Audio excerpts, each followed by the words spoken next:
Siya yung nagpapaliwanag na ikaw naman kasi, mga babae yung mga anak mo. Yun yung kanya.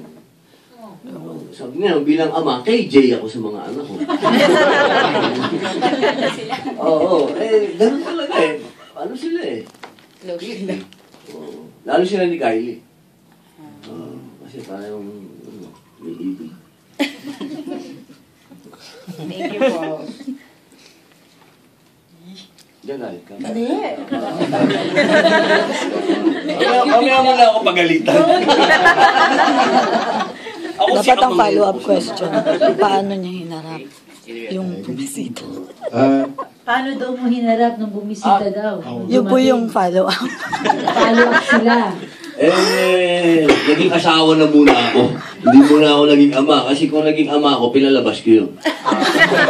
Pero dahil una, Ako nag-invite. in-invite. Bahay niya kasi yun. Nakikitira din lang ako. Baka ako palayasin. Totoo po to ha. Kasi, babe. Birthday niya yun. Nagawa ako ng birthday para sa kanya. So sabi ko kay Kylie, dalit mo. Pwede na lang. Biglaan lang po lahat ang nagano. Happy birthday. Surprise! Surprise! Ang tagal nila nag-usap. Nandun sila sa may gitna. Dalawa lang sila. Ang tagal-tagal lahat ng tao nakasilip na doon. Ano? Buhay pa ba? Oo, ang tagal-tagal lahat. Nakatingin. Yung buong pamilya tinitinan mo, okay pa ba? Ano kaya pinag-uusapan nila? Parang eksena sa movie. Oo, parang eksena sa movie talaga. Alam mo yung Meet the Fockers? Ganon. Robert De Niro. Robert De Niro ang peg. Diba? Look at the outfit.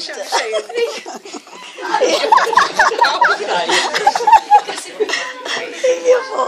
Thank you po. Baka naman ikaw magalit sa akin.